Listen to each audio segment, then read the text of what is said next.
Բարև ձեզ, Եվրոմեդիա 24-ի տաղավարում այսօր զրուցելու եմ ազգային ժողովի Հայաստան խմբակցության պատգամավոր Գառնիկ Դանիելյանի հետ։ Բարև ձեզ, պարոն Դանիելյան։ Բարև ձեզ։ Պարոն Դանիելյան, երբ գարունը գալիս է, միշտ ընդդիմությունից կա ակնկալիք, որ գործողություններ պետք է լինեն, ընդդիմադիր գործողություններ, ավելի կոնկրետ փողոցային պայքարի ակնկալիք կա։ Ինչ պլաններ ունի ընդդիմությունը Գառնան հետ կապված, փողոցային պայքար լինելու է, թե գուցե այլ պլաններ ունեք։ Նախ շնորհակալ եմ հրավերի համար, առաջ անգամ ձեր տաղավարում եւ նաեւ ձեր հաղորդմանը մաղթում եմ անխափան եթեր։ Ինչ վերաբերվում է ձեր բարձրացրած հարցին, ասեմ, որ ընդդիմությունը ոչ միայն ասենք եղանակային պայմանները դե պարզա բարենպաստ են ավելի փողոցային պայքարի համար, բայց այդ աշխատանքները չեն դադարել եւ աշնանը եւ ձմռանը բավականին աշխատանքներ տարվում են։ Այդ աշխատանքները տարվում են մեր հայրենակիցների հետ, տարբեր խմբերի հետ։ Ես ձեր տաղավար եմ եկել հենց քաղաքացիների հետ հանդիպումից, որոնք որ տարբեր բնակավարի այսպես ասած մասնագետներ, մասնակիցներ եւ իրենք էլ ուրեմն այդ հանդիպման ժամանակ գյուղատնտեսներ էին, չգիտեմ, առևտրականներ էին, բարձ մտահոգ մարդիկ են, իրենց խնդիրներով հանդերձ մի հարց էին տալիս, թե երբ պետք է սկսվի ակտիվ փողոցային պայքարը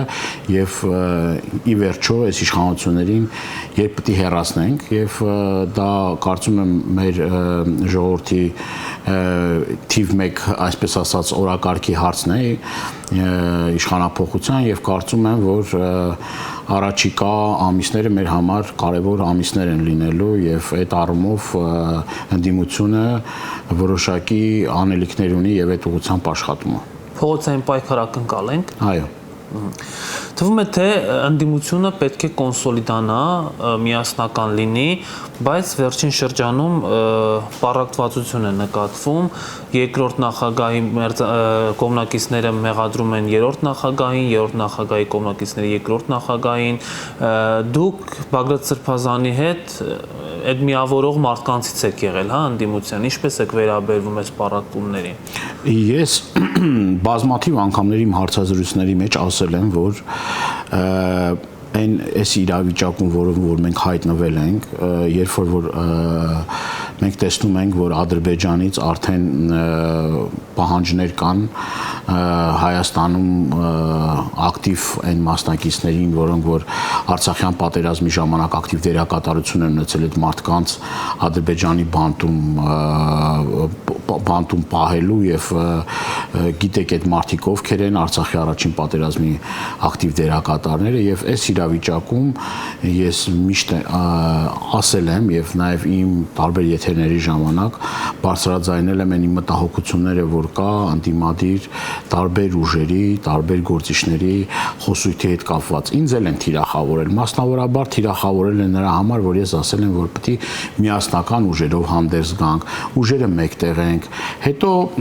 տարբեր մարդիկ տարբեր մեկնաբանություններ են տվել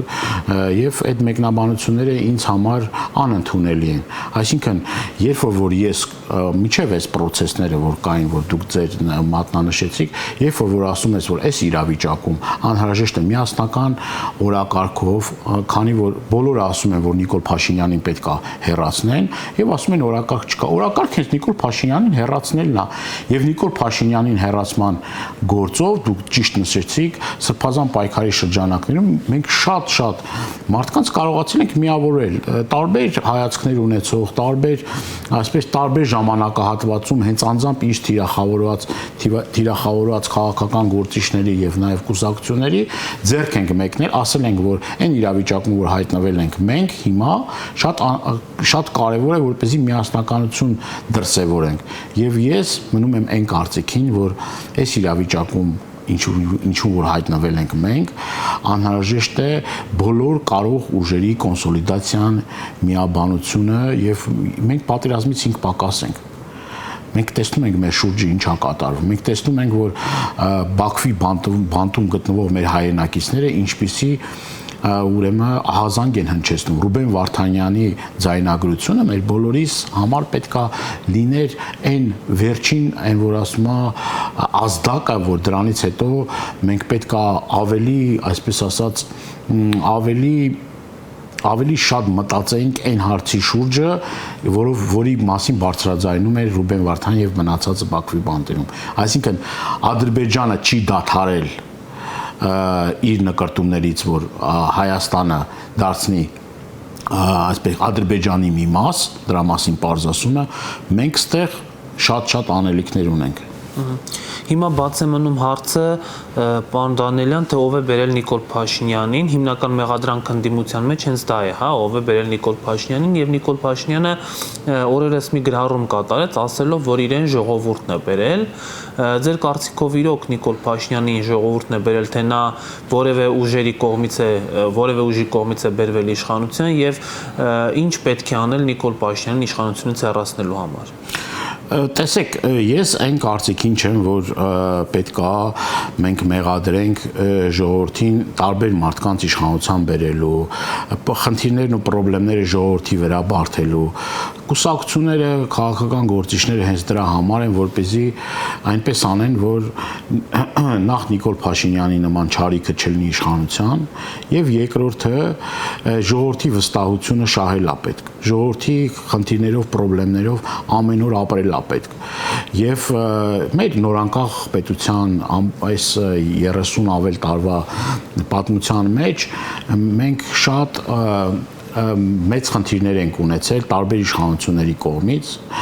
ժողովրդի հետ, հասարակության հետ այդ կոմունիկացիան ստեղծելու։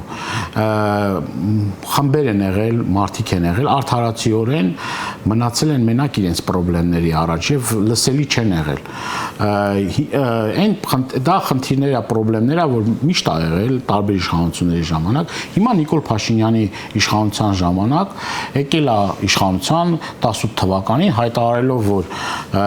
դուք վարչապետեր եք, դուք ամեն մեկը իրավունք ունեք մտնել կառավարության շենք ձեր խնդրով, ձեր խնդրով, եւ այդ մարդկանց խաբել է։ Ես տարբեր խմբերի հետ որ աշխատում եմ, որ նաեւ գալիս են կառավարության շենքի մոտ, ասում են, որ այո, ընտրել են Նիկոլ Փաշինյանին, այո, մասնակցել են 18 թվականի հեղափոխությանը, բայց իրենք երբեք չեն պատկերացնել, որ sense ավտորիտար ռեժիմի առջև կարան կանգնեն, երբ որ ոչ միայն կառավարության շենք մտնելու հնարավորություն չեն ունենալու, այլ իրենց խնդիրը լսելու, դարձնելու։ Այսինքն, այս իշխանությունները ամբողջությամբ կտրվել է իրականությունից,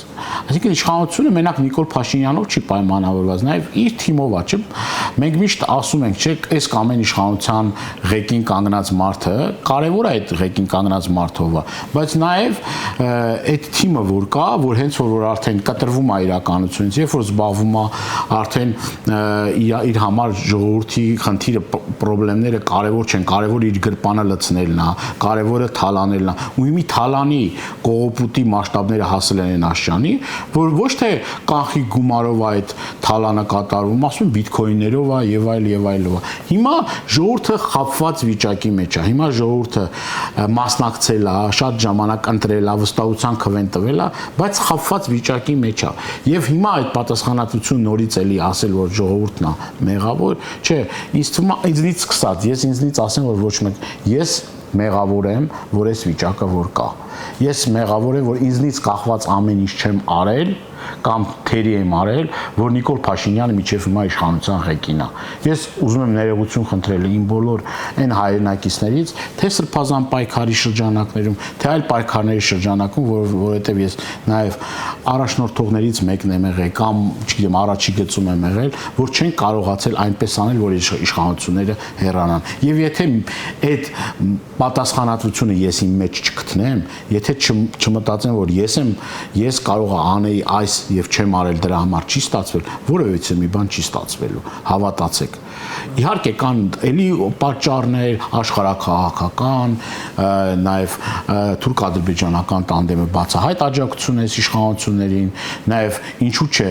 նաև իշխանության են բարձր վարկանիշ, որ կամած մաշվելով, հիմա կարծեք թե թվեր են հրապարակել, որտեղ 11% վարկանիշ ունի իշխանություն, բայց ամեն դեպքում դա մեզ համար արդարացում չի, մենք պետք է ավելի շատ աշխատենք, ավելի շատ մարդկանց ներգրավենք այս process-ների մեջ, ոչ միայն ազգային թևը պետք է մասնակցի process-ներին, այլ բոլոր այն խավերը, այն շերտերը, որոնք որ դեմ են այս իշխանություններին, իրենք էլ պետք է ընդգրկվեն առաջիկա պայքարի մեջ։ Ես դրա մասին բազմիցս ասել եմ, որ այդ մարդիկ պետք է ընդգրկվեն, այն մարդիկ, որոնք որ հիմա բարիս բուն իմաստով մնացել են անտեր ու մենակ գյուղատնտեսներ, չգիտեմ, ավտոներկրողներ, տարբեր շրջարկի հետ կապված, գիտեք, որ 50,000 ավել մարդ հենց մի խնդրի խնդրի առաջ, դրանք շատ մեծ թվով մարդիկ են, որոնք որ պետք է process-ներին ընդգրկվեն, եւ մենք պետք է այդ հավատը, հույսը իրենց մոտ ներշնչենք, անենք այն ամեն ինչ, որ մեզնից կախված է։ Պարոն Դանիելյան, բայց արդյոք Սրբազան շարժման մոտ կստացվի դա անելը, որովհետեւ կան կարծիքներ, որ անցած տարվա մայիսի 9-ին այդ միակ շանսն էր, որ կարող էր Սրբազան շարժումը հաջողել, երբ որ գիտեք հրապարակում շատ մեծ բազմություն էր հավաքվել, եւ դրանից հետո կոպիտ ասած շարժման գնացքը արդեն գնացել է։ Համաձայն չեք այս մտքի հետ եւ արդյոք չպետք է խորհրդարանական ընդդիմությունը Բագրատ Սրբազան, այսինքն այն մարդիկ, ովքեր այդ պայքարը տանում էին, տեղը զիջեն ինչ-որ նոր ուժերի։ Գիտեք ինչ որ միտեղ զբաղեցրած չի, որ զիջես կամ ինչ որ մեկին նվիրես կամ ինչ որ մեկին ասես եկեք այստեղ ազատ է, գիտեք այս տարիների ընթացքում են շարժումները, որը որ եղել է, ես պատիվ եմ ունեցել եւ բախտ այնց վիճակել շարժումների մասնակիցը եւ առաջամարտիկներից մեկը լինեմ կներեկան համեստության համար, բայց ուզում եմ ասել, որ երբ որ մենք դուրս ենք եկել փողոցային պայքարի, երբ որ մենք ասել ենք, որ այս արդեն այս փուլում ավարտված է, այն մարդիկ, որոնք որ մեծ խոսում էին, ասում էին տեսեք դուք չլնեք, ուրիշ ուժեր կգան եւ այդ գործը կհաջողեն, մենք այդ ուրիշ ուժերին չտեսանք, մենք այդ ուրիշ մարդկանց չտեսանք, մենք այն մնացած դատարկ հրապարակներում, որ կար, ուրիշ մարդիկ չտեսանք։ Այսինքն դա զբաղեցնելով չի, ինչ վերաբերում է Սրբազան պայքարին, ես կարող եմ հետեւյալը ասեմ։ Սրբազան պայքարը եզակի բացառիկ շարժումներից մեկն է եղել Հայաստանում, որը որ կարողացել է միավորել շատ ուժերի, անհատների, մշակութային քաղաքական գործիչների, այսինքն այն մթնոլորտը, որ ես տեսել եմ, ես անհամեմատելի էր ամենայն հարգանքով բոլոր մնացած շարժումներին, իմ տեսած ամենայն դեպս, եւ այդ շարժումների արդյունքում է ի վերջո նաեւ Սրբազան շարժումը եկել, եւ ես կարծում եմ մենք շատ մոտ ենք եղել Նիկոլ Փաշինյանին հեռացնելու, ինչ որ մի բան չի ստացվել, բայց դա չի նշանակում, եթե ինչ որ պահի ինչ որ մի բան չի ստացվում, դու պետք է որ ասում ձեռքերդ վերև պարզես ու ասես վերջ, ես այլևս էլ անելիք չունեմ, ես թողեմ գնամ։ Ես կարծում եմ, թե Բագրատ Սրբազանը մինչև հիմա ունի այն հեղինակությունը բացառիկ, որ վայելում է ժողովրդի սերը, վստահությունը, հարգանքը եւ նաեւ այսօր այն քիչ մարդկանցից է, որ էլի հնարավորություն ունի միավորել տարբեր հայացքներ ու տարբեր այսպես իրար չընդունող կամ իրար չհանդուրժող մարդկանց մի այսպես ասած մի հարկի տակ եւ այդ առումով հիմա էլ կարծում եմ որ Սրբազանը իր խոսքը պետք է ասի եւ նաեւ այն կիսատ գործը որ մնացել է այդ կիսատ գործը պետք է հասնենք ավարտին ես դրա հավատը հույս ունեմ ես հույս ունեմ որ ի վերջո մեզ հաջողվելու է այդ ամեն ինչը անել երկու հանգամանք կարող եմ ասել նախ արդեն մի տարի է անցել, չէ, այդ շարժումներից, նախ մարտահրավերները մեր երկրի առջև ավելացել են, երկրորդը ուրեմն դժգոհող մարդիկ շատ ավելի շատացել են, հաշվի առնելով վերջին նաև այդ թանկացումները, գույքահարկի, շրջհարկի եւ այլն, այսինքն սոցիալական վիճակը մարդկանց ավելի է վատթարացել, ավելի է մարդկանց կենսամակարդակը նվազել եւ այս երկու հանգամանքին էլ նաև պետք է գումարենք աշխարհքաղաքական իրավիճակը, որ այն ուժերը, որոնք որ ատամներով պահում են Նիկոլ Փաշինյան, ճիշտ է, թուրք-ադրբեջանական տանդեմը կա, բայց կարծում եմ, որ արևմուտքն էլ հիմա միասնական չի եւ Ամերիկայի Միացյալ Նահանգներն էլ, որը որ գիտեք, որ ինչ աջակցություն էր ցույց տալիս նաև գործող ռեժիմին, հիմա այդ աջակցությունից զրկվել է։ Բաքվում շարունակվում է Ռուբեն Վարդանյանի հացադուլը, պարոն Դանիելյան, բայց մեր իշխանությունը այդ հարցին կարծես թե չի անդրադառնում, հա, այդ մարդը այնտեղ արդեն ծանր առողջական վիճակով խոսում են նույնիսկ իր մահվան մասին հնարավոր, հա, արդեն այդպեսի ծայրահեղ վիճակի է հասել, բայց նույնիսկ հանրային հեռուստաընկերությունը չի անդրադառնում Ռուբեն Վարդանյանի անձին։ Ձեր կարծիքով ինչով է սա պայմանավորված, ինչով է պայմանավորված Նիկոլ Փաշինյանի լռությունը, գուցե գոնե կարող էին իրենք ինչ-որ բան արտահայտվել։ Իսկ դուք հիշում եք Արցախում երբ էթնիկ զտում ցեղասպանություն էր կատարվում, հանրային հեռուստատեսությամբ թողարկ, ասենք այդ եթերները որ կային, ես շատ լավ եմ հիշում, դրա մասին բարձրաձայնել եմ հռային, կարծեք թե որևիցե մի բան տեղի չէր ունենում, այնպիսի հաղորդումներ էր գնում, այնպիսի բաներ էր խոսվում, հանրայինից ապշել կարելի էր, այսինքն ուրիշ մնացած երկրների այսպես առաջի թեման Արցախի հետ կատարվողներ, իսկ Հայաստանի հանրային ռադիոն որ կար, ձայն բարբարո անապատի որևէ մի խոսք հոդաբաշխ նախադասություն չէր ասվում եւ սա խոսում է նրա մասին նաեւ այդ օրերին նաեւ վարչապետի աթոռը զբաղեցնող անձը ասում էր արցախցիներին որևէ մի վտանգ չի սպառնում ինչ էթնիկ զտման ցեղասպանության մասին արցախցիները անվտանգ են նախ որևէ քայլեր չձեռնարկեցին այդ մարդկանց այդտեղից հանելու այսինքն հանցավոր անգործություն դրսևորեցին այդ մարդկանց նկատմամբ կարծեք թե նաեւ ուրախ էին ինչ որ միտեղ այդ մարդիկ որ գտնվում են Ադրբեջանի բանտում ես տեսել եմ նաև իրենց աջակիցների կողմից այն գռեհիկ մեկնաբանությունները երբ որ եւ Facebook-յան տարբեր հարթակներում բանում ասվում է եւ այն միջև հիմա էլ այդ կեղտոտ քարոզչություն այդ մարդկանց նկատմամբ Ռուբեն Վարդանյանի Արցախի նախագահների անկախ վերաբերմունքից տարբեր մարդկանց նկատմամբ մեկին կարող է սիրենք մեկի հետ կարող է համաձայն չլինենք ու հարցեր ունենանք բայց այսօր այդ մարդկանց թիրախավորելը դա չգիտեմ ինչ խոսքեր գտնեմ որ ասեմ թե ինչ է էլ իրանից ներկայացնում եւ այդ պարզորոշ երևում է որ այս իշխանությունները շահագրգռված չեն որ այդ մարդիկ հայտնվեն Հայաստանում եւ վերջին նաեւ այս զարգացումները երբ որ ասում են որ Ալիևը հարցրել է Նիկոլ Փաշինյանին թե ինչու չես գերիների մասին ասում չես ուզում գերիներին ինչ որ անորոշ պատասխաններ են տրվել այնինչ Հայաստանի Հանրապետությունը պետք է առաջինը լիներ այդ պայքարի գործում այդ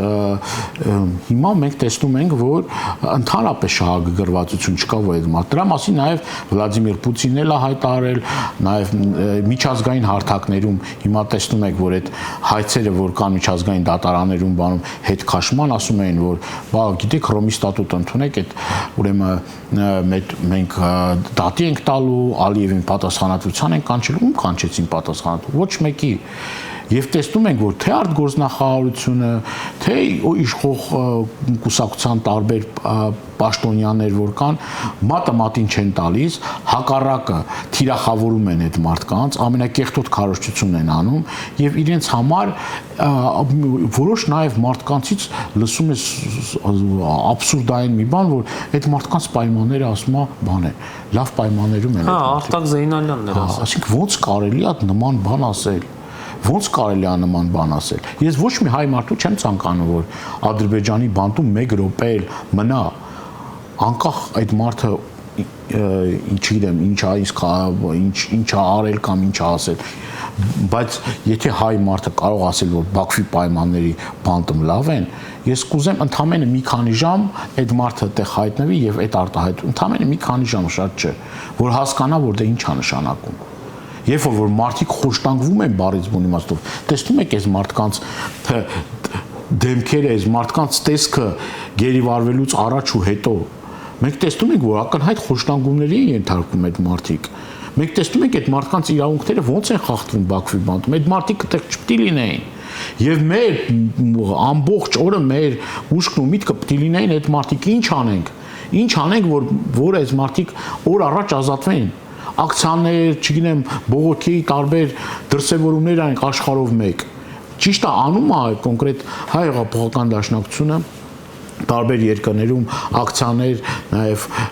այդ առումով նաև ճնշումներ գործադրում է տարբեր երկրներում այդ իշխանությունների վրա, որպեսզի իրենք քայլ անեն COP29-ից ընդառաջել, էլի բավականին լուրջ աշխատանք արվել է, հիմի Թրամփի ադմինիստրացիայի հետ էլ աշխատանքներ տարվում, տարբեր երկրներում էլ աշխատանքներ տարվում, բայց կրկնում եմ, սա բավարար համարել չի կարելի միայն միասնական ուժերով, միայն միասնական ջանքերով մենք կարողանանք այդ մարդկանց ընտեղից ազատ արձակել։ Իսկ եթե տեսեք, մի բան էլ ավելացնեմ, այս ընթացքում ինչքան զիջումներ արեց Հայաստանի իշխանությունները Ադրբեջանին, մի անգամ հարց դրեց, որ այս մարդիկ Ադրբեջանի բանկից պետք է ազատվեն։ Դա ասում է խաղաղության պայմանագիր կստորագրենք, հետո այդ խաղաղության պայմանագիրն էլ հիմի չկա։ Հիմա իրանք իրար մեջ ասում են, որ դե ուզում են խաղաղության պայմանագիր, բայց ոնց որ թե չի լինում։ Այսինքն ինչ այդ մարդը սպասեն տարիներով խաղաղության պայմանագիրը երբ կլինի կամ կլինի չի լինի, այդ մարդիկ այդքան իրենց Աստված առողջություն տա, բայց այդ մարդիկ կարող են այդքան երկար մնալ այդ իրավիճակում, այդ պայմանը։ Օր-օրի այդ մարդկանց առողջական վիճակը վատթարանում է։ Ինչքան էլ որ սրանք խոսային, ասեն պայմաններ իբր թե էսի միջ, մենք տեսնում ենք, չէ՞ ինչ իրավիճակ է։ Այդ զիջումները, որ արեցիք, տարբեր զիջումներ են արել, սկսած, չգիտեմ, ականապատված այդ քարտեզներից, տարածքային զիջումներից, էլի զիջումներից, ամեն օր էլ զիջումներ են անում, էլի։ Մի հատ ասեցի, որ այդ գերիների հարցը կա, այդ մարդկանց խնդիրը կա, այդ մարդկանց հարցը կա, եթե չանեք, ուրեմն մենք էլ էս չենք անելու։ Չէ, ոչ մի բան չէ, կամ ցանկություն չունեն։ Ցանկություն չունեն, այդ գերիները անգամ որ Հայաստանում մեկը հայտնվում է ադրբեջանցի, ասում են մոլորված է, այդ մարդուն փառք ու պատվով հետ են տանում ադրբեջանցիներին, օրը չի անցնում, ժամը չի անցնում, որ չտանեն հանձնել։ Պահանջ ներկայացրել են, կամ այս ընթացքում կարող են, չէ՞, հենց գործողություններ անել, որ մենք էլ լինենք, չէ՞, շահեկան դիրքում, չարեցին, ես իմ փակագծեր չեմ ուզում բացեմ, բայց չարեցին, ոչ մի բան չարեցին, դրանով իսկ բարձա դառնում, անգամ ավելացնեմ նաև, այս վերջերս, որ Նիկոլ Փաշինյանը հարցազրույց էր տալիս, ուրեմն կարծեմ թե չեմ հիշում լրագրողներից որ մեկը հարց տվեց, հետևյալ բովանդակության էր, որ Ռուբեն Վարդանյանից հարց տրվեց, ասեց, հլա շատ հարցերի պատասխաններ կա, որ Ռուբեն Վարդանը պետք է տա, ոնց ա եղել, որ հայտնվել է Արցախում, ոնց ա եղել, որ ես, այսինքն այդ հայտարարությունների հիման վրա քրեական գործերը ավելացան Ռուբեն Վարդանյանի Բաքվի բանտում։ Այսինքն ոնց որ այս մարդը ամեն ինչ անի, որ այդ մարդկանց քրեական գործերը այնտեղ ավելանան։ Իր խոսքերի հիման վրա են ավելացել այդ քրեական գործերի Բաքվի դատարանում։ Սրանց ինչ եզրակացնենք։ Ցանկությունն են, որ այդ մարդիկ ազատ արձակվեն։ Իհարկե ոչ, չունեն ցանկություն։ Այս ամեն ինչը ինչ որ ես դες ներկայացրեցի։ Եվ այսօր հայտնի դարձավ, որ ազգային ժողովի երկու պատգամավորների Հովիկ Աղազարյանի եւ Տարոն Մարգարյանի նկատմամբ քրեական հետապնդում հարուցելու հարցով ազգային ժողով է դիմել գլխավոր դատախազը Հովիկ Աղազարյանի գլխին տեսանք ինչ արեցին, պարոն Դանիելյան, իր նամակագրությունը տարածել եւ այլն, կուսակցությունից հեռացնել, հիմա էլ փաստորեն քրեական հետապնդում է։ Ինչ կարող եք ասել, ինչու է իշխանությունը ընկել այս երկու պատգամավորների հետևից։ Հովիկ Աղազարյանի հետ կապված ես կարծում եմ, որ սա արվում է նրա համար, որ Հովիկ Աղազարյանը այս ընթացքում ակտիվորեն քննադատում էր իշխանություններին, ասում չնայած շատ քիչ տոկոսն ասել նրա ինչ որ կատարվում է ԿՊ ներսում, սա նաև մահակ է Հովիկ Աղազարյանի գլխին ուղղված, որ եթե շարունակես այդ բացահայտումների շարքը այսինքն այն հիմնական շատ բաներ կա, որ չի խոսում, անգամ այս խոսացածը իրենք շատ ծանր են տանում ինձ հասած տեղեկությունների համաձայն, եւ սա վախեցնելու Հովիկ Աղազարյանին իր տեղը ցույց տալու բան է, ես չգիտեմ դա որ ինչքան մինչև որտեղ կհասնի, արդյոք իրեն անձեռնմխելիությունից զրկելուց հետո իրեն կտանեն անազատության մեջ կպահեն, թե չէ, չեմ կարող այդ հարցին պատասխանել, կախված է նաև զարգացումներից, բայց համենայն դեպս սա վախեցնելու մեթոդ է, ոնց կպահի իրեն Հովիկ Աղազարյանը, չգիտեմ, բայց շատ կրկնում եմ, շատ բաներ չբարձրաձայնելու,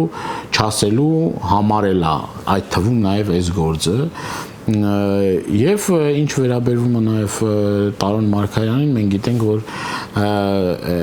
այս ընթացքում նաեւ իշխանությունները բազմաթիվ ճնշումներ են գործադրել Տարոն Մարգարյանի հանդեպ եւ նաեւ ինչ որ միտեղ նաեւ նույն գործիքակազմը վախեցնելու, բանանելու նաեւ Տարոն Մարգարյանի նկատմամբ կիրառվում, տեսնենք զարգացումները ոնց կլինեն, ես էլ հենց նոր ձեր տաղավարը մտնելուց առաջ դա իմացա, տեսնենք զարգացումները ոնց ինչ ուղով կգնան։ Շնորհակալ եմ շատ զրույցի համար։ Ես եմ շնորհակալ։ Հարգելի հեռուստադիտողներ, ես զրուցում էի Ազգային ժողովի Հայաստան խմբակցության պատգամավոր Գառնիկ Դանիելյանի հետ, կհանդիպենք։